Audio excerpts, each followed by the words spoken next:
They laughed when I invested my last dollar. Not polite chuckles or skeptical smirks. Actual, gut-deep laughter that echoed through the conference room like I just told the funniest joke they'd ever heard. Marcus Chun, my former boss, actually wiped tears from his eyes. Daniel, you're putting your last $1,000 into a blockchain startup? In 2015? That's the dumbest thing I've ever heard. The entire executive team joined in. Sarah from finance shook her head like I was a child who'd disappointed her. Greg from operations said, "Good luck flipping burgers, kid." They were so confident in my failure, so certain that their traditional approach to business was the only path to success. I was 28, broke, desperate, and betting everything on a vision they couldn't see. What they didn't know, what they couldn't possibly have known, was that their mockery would fuel me through years of grinding, through near bankruptcy, through moments when I questioned everything. And 7 years later, when I walked back into that same conference room as the new owner of their company, their laughter had long since died. This is the story of how I turned their ridicule into rocket fuel, their doubt into determination, and their dumbest investment ever into the acquisition that made me a multimillionaire and then my employees. Let me take you back to that moment because you need to understand just how low I was. It was November 2015, and I was sitting in a cramped studio apartment that smelled like instant ramen because that's all I'd eaten for 3 weeks. My bank account showed $1,247.83. That was it. Everything I had left after 2 years of working at Tech Venture Solutions, a mid-sized software consulting firm where I'd started as a junior developer. I've been good at my job, really good. I built systems that saved clients hundreds of thousands of dollars. I identified market opportunities before anyone else saw them. But every time I pitched an innovative idea, the executive team shut me down. Too risky. Marcus would say, "We don't chase trends, Daniel. We stick to what works." What worked was legacy software maintenance for dinosaur companies unwilling to modernize. Safe, boring, slowly dying. I tried pitching them on cryptocurrency and blockchain technology 6 months earlier. I'd shown them reports, projections, use cases. Marcus literally laughed me out of his office. Digital monopoly money, he called it. Come back when you have a real idea. That dismissal planted a seed. If they couldn't see the future, maybe I could build it without them. The breaking point came during my performance review. Despite glowing client feedback and measurable results, I got a 3% raise. 3%. Meanwhile, Greg, who spent most of his time golfing with clients and producing mediocre work, got promoted to VP. When I asked Marcus why, he leaned back in his leather chair and said, "Greg understands business. You're just a coder, Daniel. Good with computers, but you don't have the vision for leadership." That word, vision, stuck in my throat like broken glass. I had vision. I saw where technology was heading. I understood that blockchain wasn't just about Bitcoin, but about decentralized systems that could revolutionize everything from supply chains to digital identity. But they couldn't see it, or wouldn't. That night, I sat in my apartment researching blockchain startups. One company caught my attention, ChainForge, a small operation building enterprise blockchain solutions. They had 3 employees, barely any funding, and a white paper that was brilliant.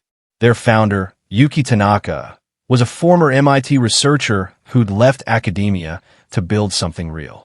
I read everything I could find about ChainForge. I watched Yuki's conference presentations. I analyzed their technology, and I realized something crucial. This company was either going to explode or disappear. There was no middle ground. Most people saw that as risk. I saw it as opportunity. I spent 2 weeks building a financial model, stress testing scenarios, calculating odds. With $1,247.83, I could play it safe, keep it in my account as an emergency fund, continue my mediocre job, accept my small place in life. Or I could bet everything on ChainForge seed round. They were selling equity at $2 per share, valuing the company at almost nothing. If they failed, I'd lose everything. If they succeeded, even modestly, I'd see substantial returns. If they revolutionized the industry like I believe they could, I'd be set for life. The decision should have been agonizing, but somehow it was simple. I was already failing slowly at TechVenture. This was a chance to fail spectacularly or succeed beyond imagining. On December 1st, 2015, I transferred $1,200 to ChainForge's investment platform, keeping just $47.83 for groceries. Then I did something either brilliant or stupid. I told my coworkers. I wanted them to know I wasn't just a coder following orders. I had vision too. I had courage they lacked. I scheduled a meeting with the executive team, walked into that conference room, and announced my investment. That's when the laughter started. Marcus actually said, "Please tell me this is a joke." It wasn't, and his laughter would echo in my ears for years. The day after my announcement, I submitted my resignation. I couldn't stay at TechVenture after that humiliation. Marcus accepted it with barely concealed relief. "Good luck out there," he said, not meaning a word of it. "Let me know how that cryptocurrency thing works out for you." I left with no job lined up, no safety net, and $47.83 in my bank account. My parents called me crazy. My friend said I'd lost my mind. My girlfriend broke up with me, saying she couldn't be with someone so reckless. Everyone thought I'd made a catastrophic mistake. Maybe I had. The first 3 months were brutal. I survived on freelance coding gigs that paid just enough for rent and ramen. I applied for dozens of jobs, but got rejected for most. The few interviews I landed ended badly when interviewers asked about my employment gap. I'm pursuing an investment opportunity, I'd say, trying to sound confident. They'd smile politely and never call back. Meanwhile, ChainForge was struggling. The crypto market crashed in early 2016. Bitcoin dropped 40%. Every blockchain startup was hemorrhaging money and credibility. Industry analysts called it a bubble bursting. My $1,200 investment appeared to be worth about $300. I couldn't sleep. I'd wake at 3 a.m. in cold sweats, calculating how long until I was homeless. I questioned everything. Had I been arrogant? Delusional? Maybe Marcus was right. Maybe I was just a coder who'd overestimated his own intelligence. But something kept me going. I'd done the research. I understood the technology. And I believed in Yuki's vision even when the market didn't. So instead of panicking and selling my shares at a loss, I doubled down. I took every freelance job I could find, website builds, app development, database management, anything. I lived on 4 hours of sleep, worked 16-hour days, and funneled every spare dollar into ChainForge's subsequent funding rounds. When other early investors bailed, selling their shares in panic, I bought them at discount prices. By mid-2016, I'd invested another $8,000, every penny I'd earned from freelancing. My total stake in ChainForge was now meaningful. If the company succeeded, I'd own about 1% of it. If it failed, I'd be financially ruined. Friends stopped calling. Family gatherings became uncomfortable, everyone tiptoeing around my situation.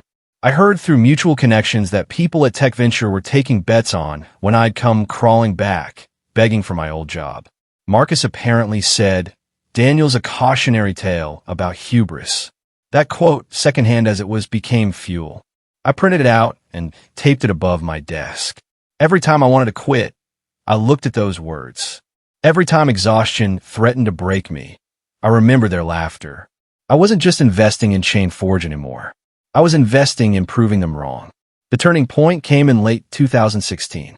ChainForge landed its first major client, a logistics company implementing blockchain for supply chain verification. The contract was worth $2 million, and suddenly, we weren't a joke anymore. We were a company with revenue, with proof of concept, with a future. The crypto market started recovering.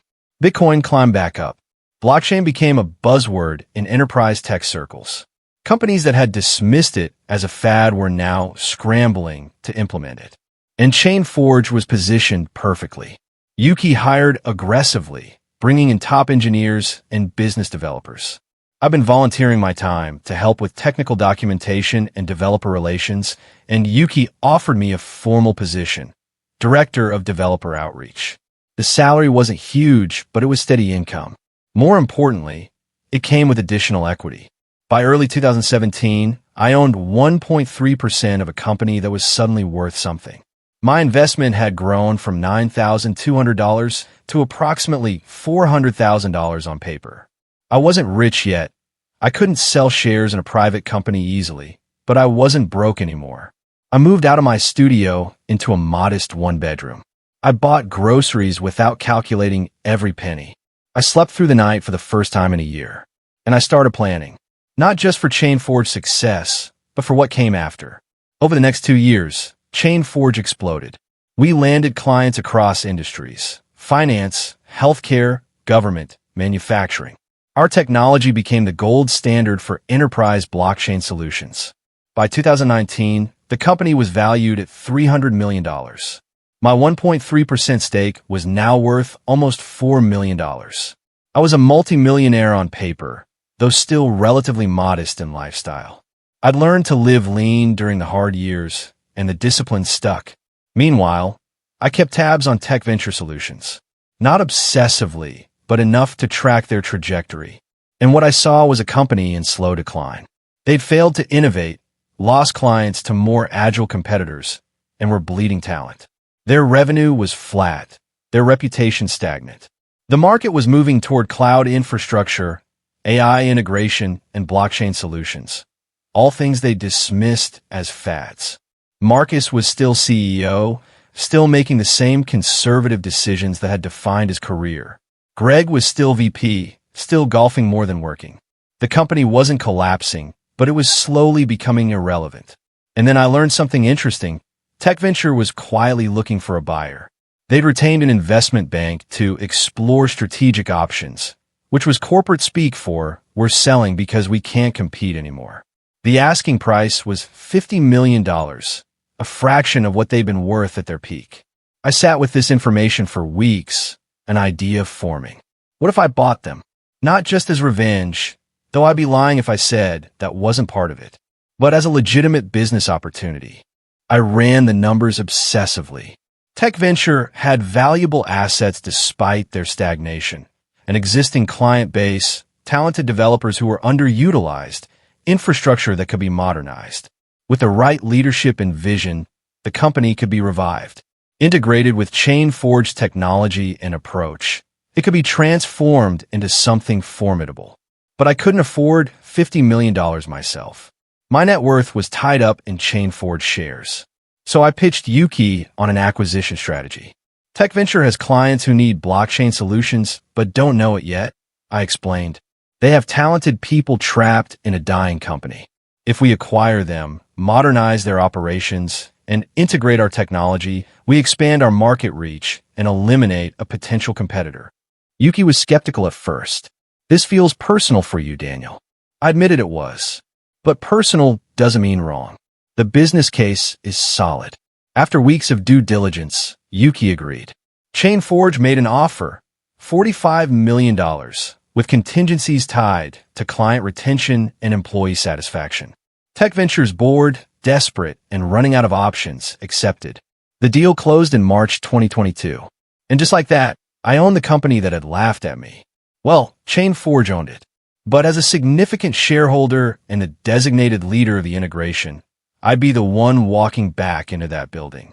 The one sitting at the head of the table in that same conference room where they'd mocked me 7 years earlier. The announcement was scheduled for a Monday morning all-hands meeting.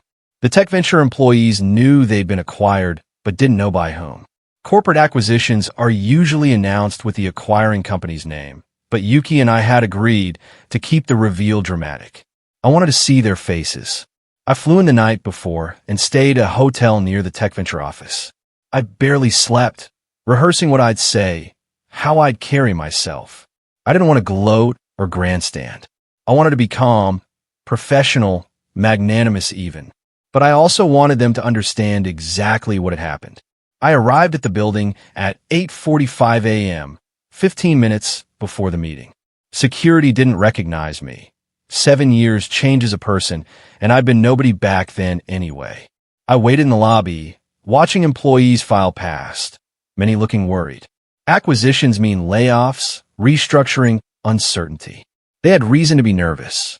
At 9 a.m. exactly, I walked into the main conference room. It was the same room where I'd announced my ChainForge investment. The same table, the same chairs, probably the same stale coffee in the pot. Marcus was at the head of the table, looking older and more tired than I remembered. Sarah from finance was there, Greg the VP, and about 20 other employees I recognized. They all looked at me with mild confusion. Some faces showed flickers of recognition, but couldn't quite place me. Marcus spoke first. "I'm sorry, are you from Chain Forge?" "We're waiting for—" "Hi, Marcus," I said calmly. "It's Daniel. Daniel Park." The silence that followed was exquisite. I watched recognition dawn on their faces in waves. First confusion, then shock, then something approaching horror. Marcus's face went through several color changes before settling on pale gray. Sarah's mouth literally dropped open. Greg looked like he'd seen a ghost. "Daniel Park." Marcus repeated slowly, like he was testing whether the words were real. "You work for Chain Forge." "I'm a co-founder and major shareholder," I corrected gently. "And as of last Friday, Chain Forge owns Tech Venture Solutions. Which means, in a sense, I own this company. The one you said I didn't have the vision to lead. You could have heard a pin drop. I let the moment breathe, not rushing to fill the silence. I wanted them to sit with it, to fully comprehend the reversal of fortune that had just occurred. Finally, Greg spoke, his voice shaky. "You're the blockchain guy? The one who invested his last dollar?" I smiled. "That would be me. Though it wasn't quite my last dollar. I kept $47.83 for groceries. But close enough." Marcus found his voice, and, to his credit, it was steadier than I expected. I don't know what to say. "Congratulations, I suppose." I nodded, accepting it. "Thank you. I'm not here to gloat or to rub this in anyone's face. I'm here because Tech Venture has potential that's been systematically wasted for years. We're going to change that." I pulled up a presentation on the screen, outlining Chain Forge's vision for the acquisition. Modernization, innovation, integration of blockchain solutions, investment in employee development. "This can be the beginning of something great," I concluded, "or it could be the end. That's partly up to you." After the meeting, Marcus asked if we could speak privately. We went to his office, soon to be my office, though I didn't mention that yet. He closed the door and stood awkwardly, unsure whether to sit or remain standing. I waited, letting him choose how to navigate this moment.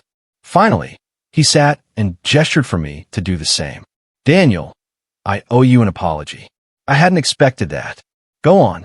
He took a deep breath. "I was wrong about you. About blockchain, about your vision, about your potential.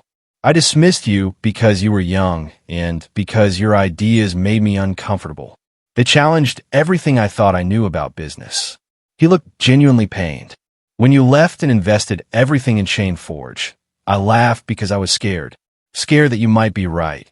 And that would mean I'd been wrong about everything. It was easier to mock you than to examine my own assumptions. I listened without interrupting. Seeing you succeed, watching your investment pay off while this company stagnated.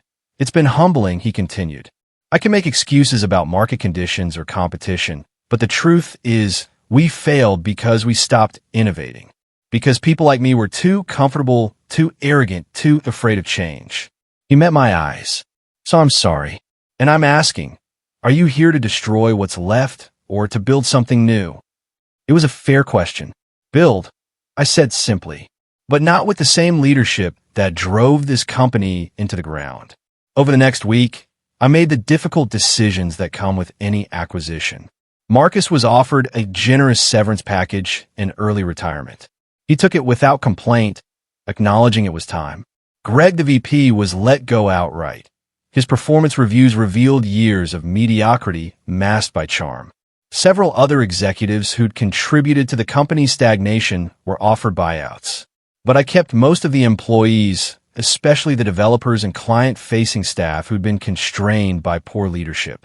I held one-on-one meetings with every person, asking them two questions: what would you build if you had the freedom?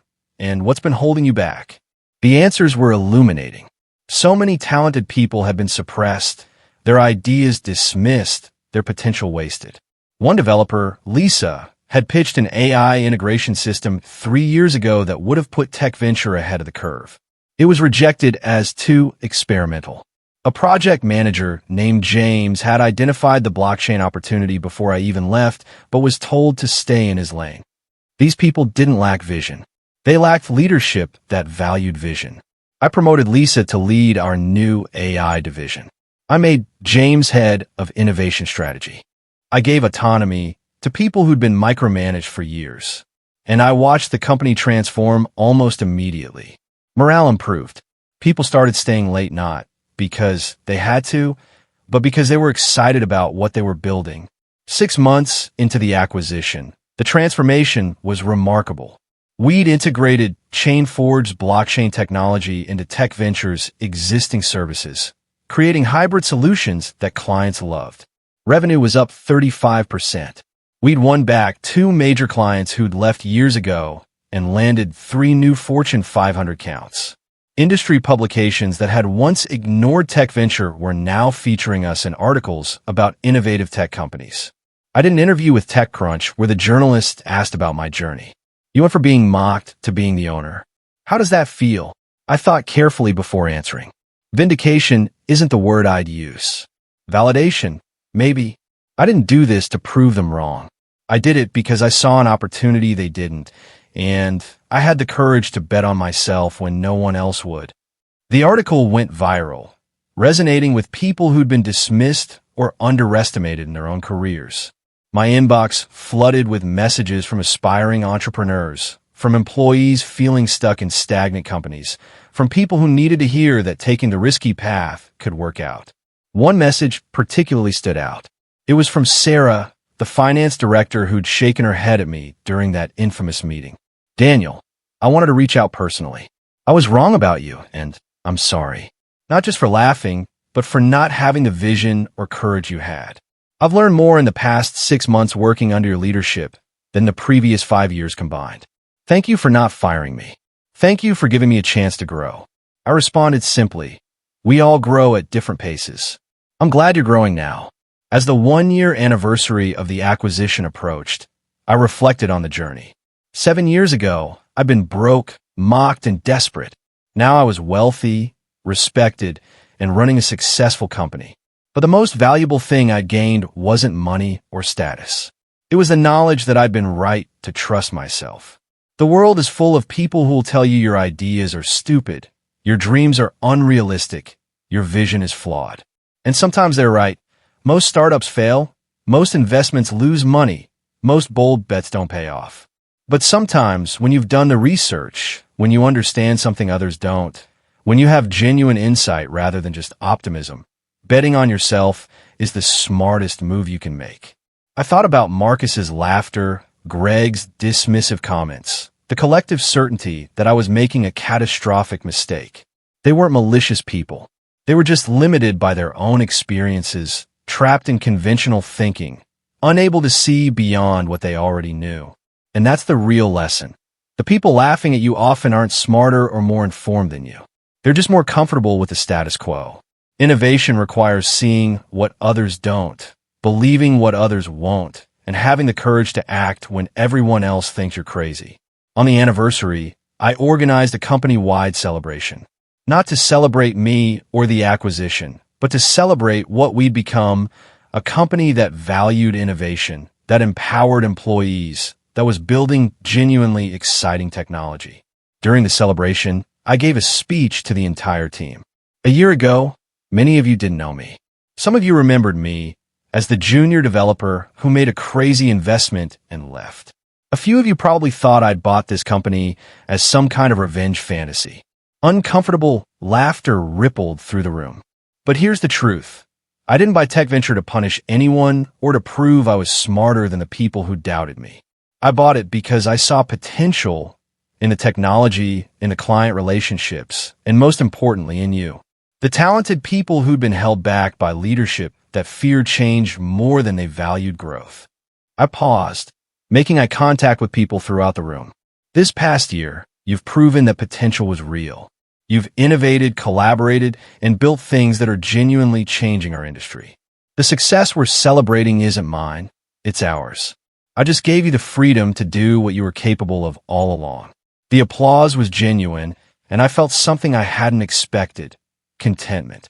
Not the triumphant vindication I'd imagined during those hard years, but something quieter and more sustainable. I'd built something that mattered, and I'd done it by lifting others up rather than tearing anyone down. After the speech, multiple employees approached me with their own stories.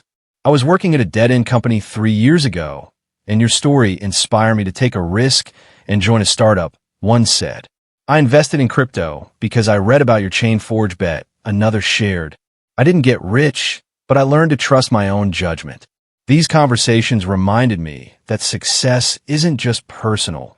It ripples outward, inspiring others, creating possibilities beyond your own life. Not everything was perfect, of course.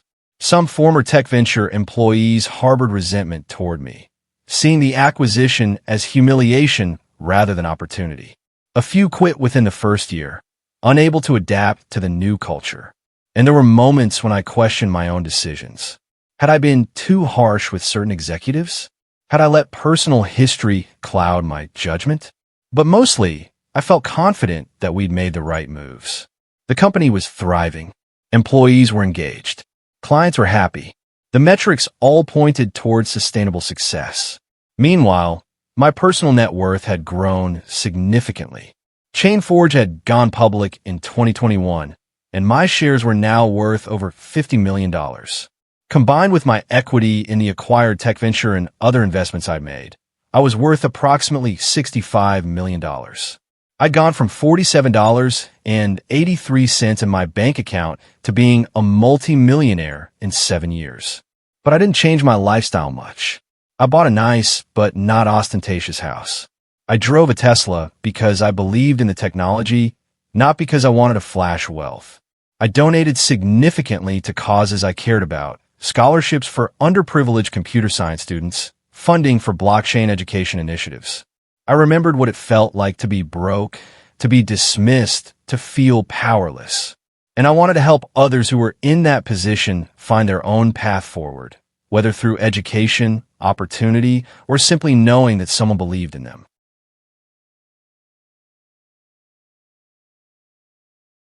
Two years after the acquisition, I ran into Marcus at a tech conference.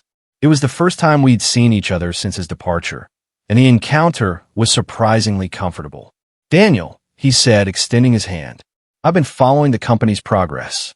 You've done remarkable things with it. We found a quiet corner and talked for nearly an hour. He told me about his retirement, traveling, consulting occasionally, finally having time to reflect on his career. I spent 30 years in tech, and I built a successful career by traditional metrics, he said. But I never took the kind of risk you took.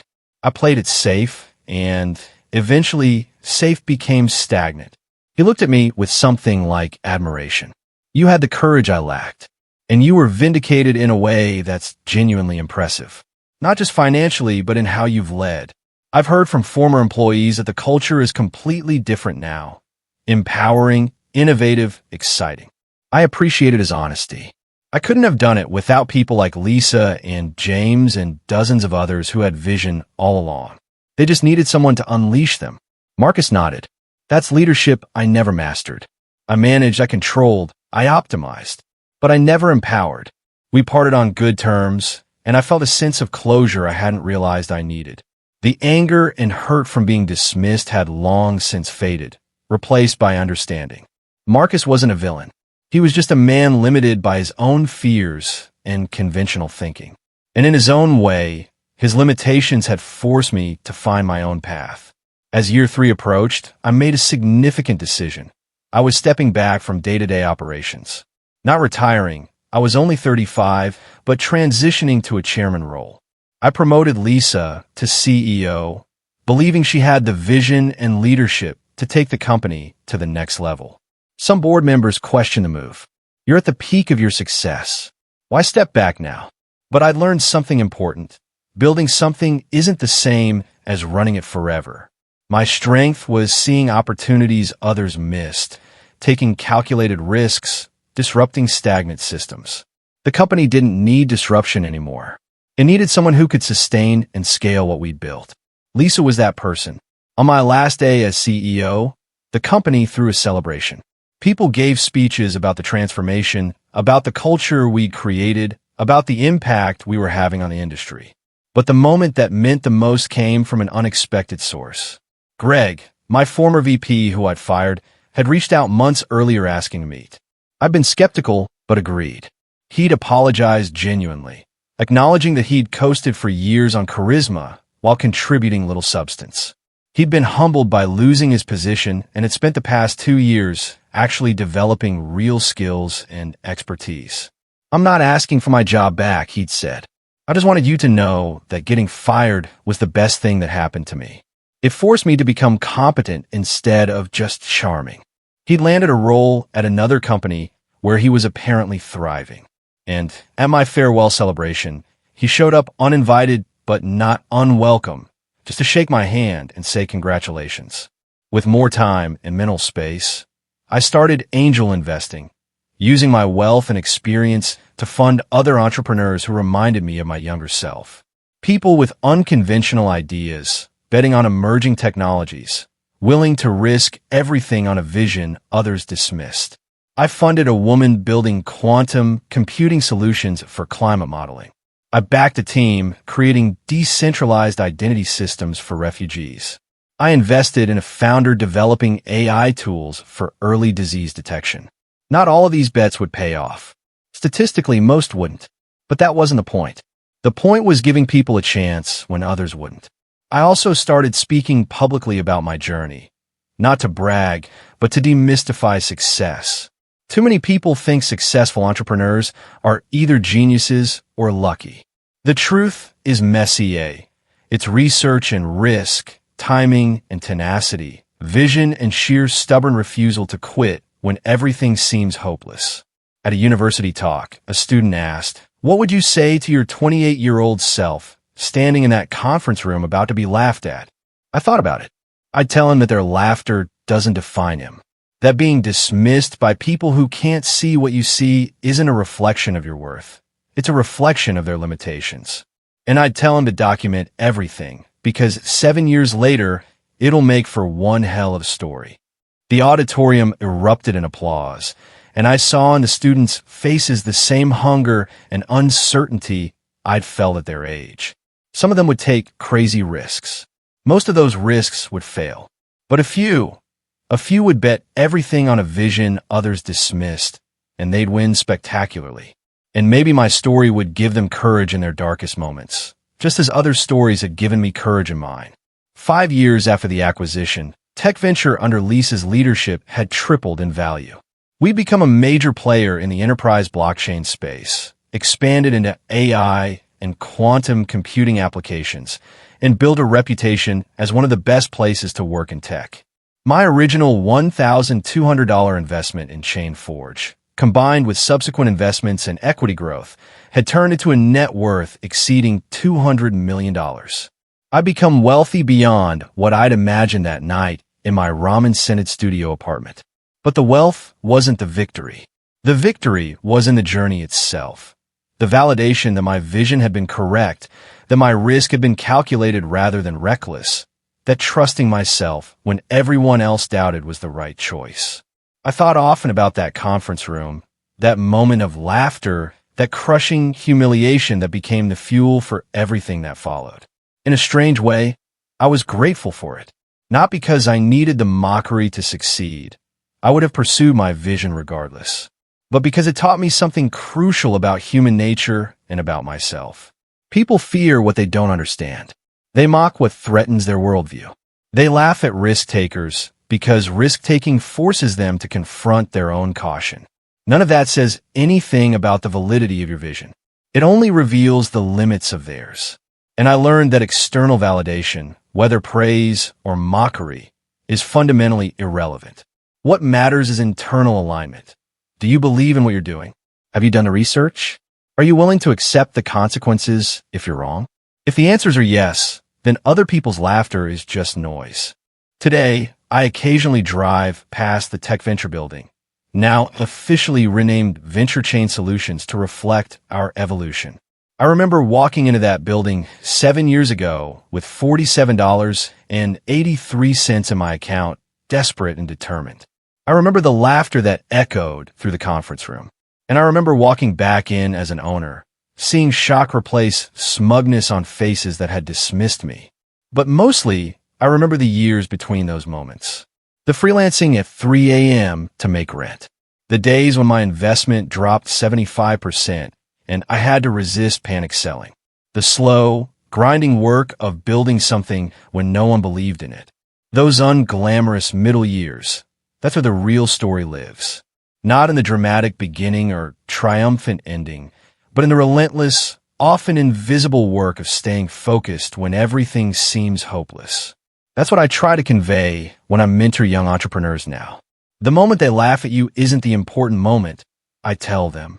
It's what you do in the months and years after, when they've forgotten about you and you're alone with your conviction, that determines everything. Success isn't about proving others wrong.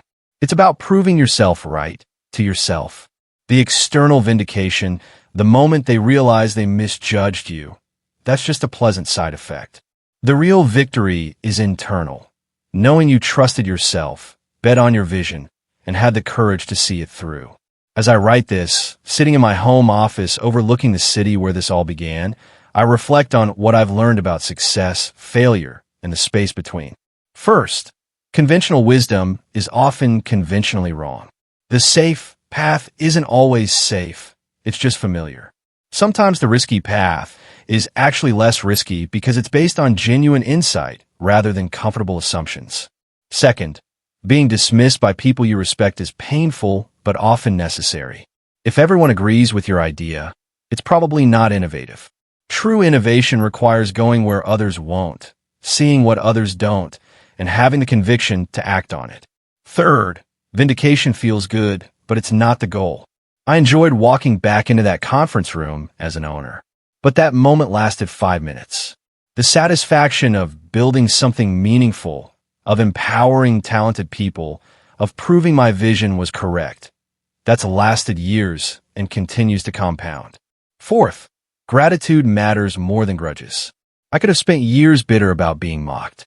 Instead, I channeled that energy into building.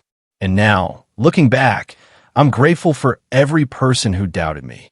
They tested my conviction, forced me to refine my thinking, and ultimately prove that my self-belief was justified.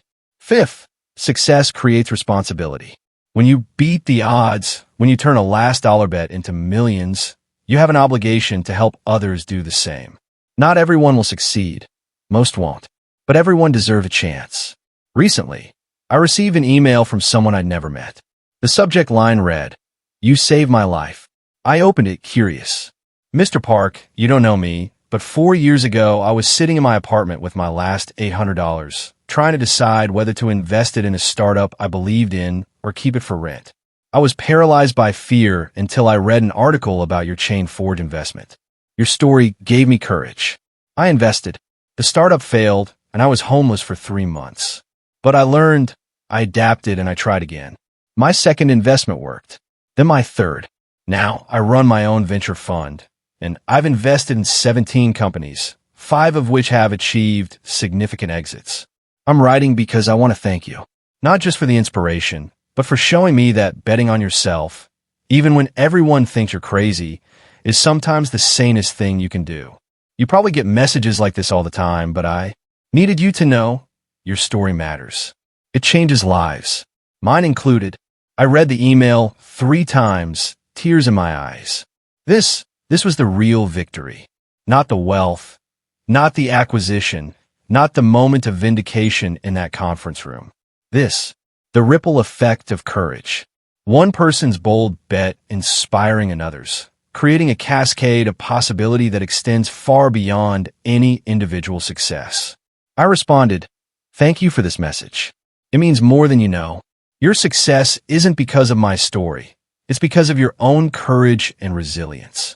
I just held up a mirror so you could see what was already in you. Keep paying it forward. As I approach 40, I'm planning my next chapter. The angel investing is fulfilling, but I want something more hands-on.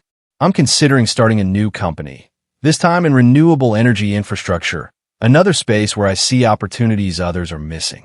Am I nervous about starting over, about risking failure after achieving success? Absolutely. But I've learned that comfort is the enemy of growth.